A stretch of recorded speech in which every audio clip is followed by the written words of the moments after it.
أما بعد سبحانك لا علم لنا إلا ما علمتنا إنك أنت العليم الحكيم سبحانك لا فهم لنا إلا ما فهمتنا إنك أنت الجواد الكريم قل رب زدني علما. قال الإمام النووي رحمه الله تبارك وتعالى: فتلعم فقال أي شيء أحب إليك؟ فقال أن يرد الله إلي بصري فبصر الناس فمسحه فرد الله إليه بصره. قال فأي المال أحب إليك؟ قال الغنم فأعطي شاة والدا فأنتج هذان وولد هذا إلى آخر الحديث.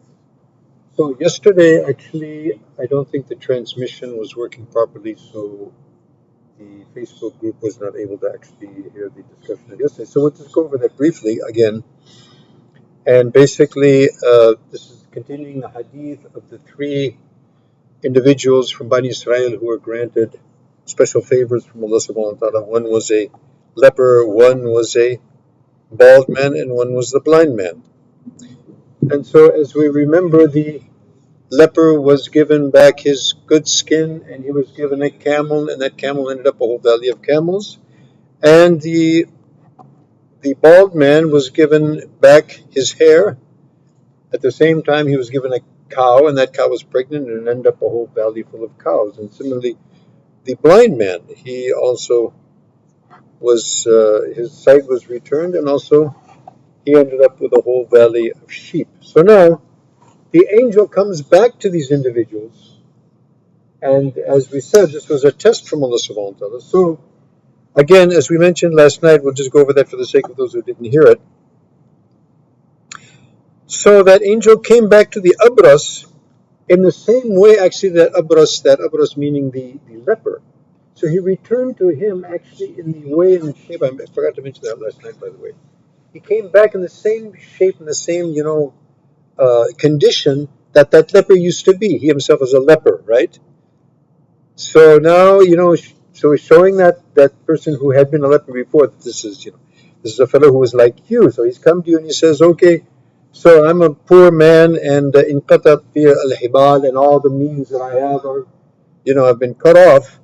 And so there's no way for me to continue my journey except by Allah subhanahu wa ta'ala and through you. So I just want one camel, to help me on my way. So the fellow says,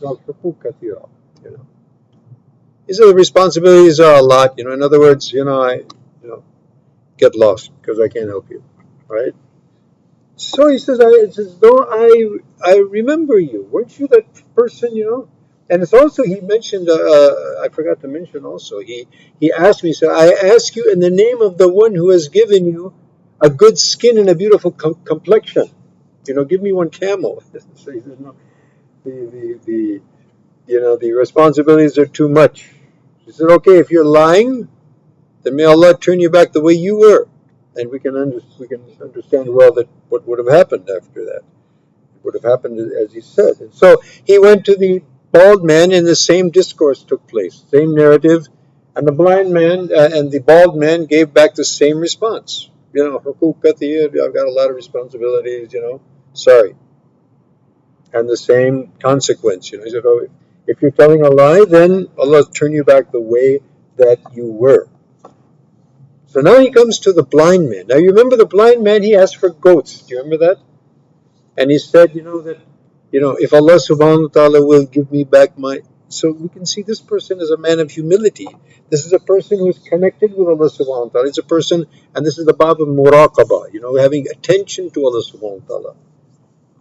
So he came to the blind man, and he came also in the same, the angel came in the condition of a blind man, and he was is a poor blind man, and he said, it's a poor man, and a traveler in the way, and all of his means have been he has no means to carry on his journey except through Allah subhanahu wa ta'ala. So I'm just asking you for one goat, if you can help me so I can get on my way.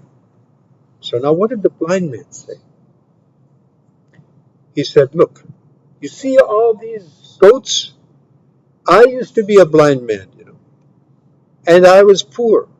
And Allah subhanahu wa ta'ala gave me back my sight, and He gave me, all of this. So, whatever you need from it, take it. I'm not going to blame you, and I'm not going to give you a hard time for anything you want to take. You know, you want to take all of it, go ahead.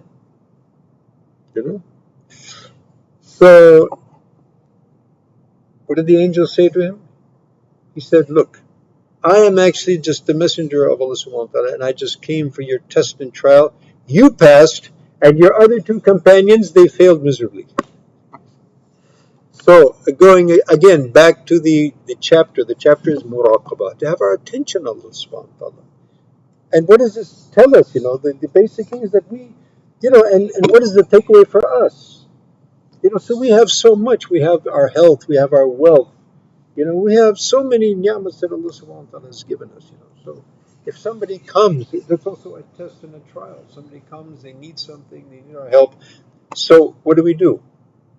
We look that this is my wealth, this is my resources, this is my talent, etc. Or this is all the favor of Allah subhanahu wa ta'ala.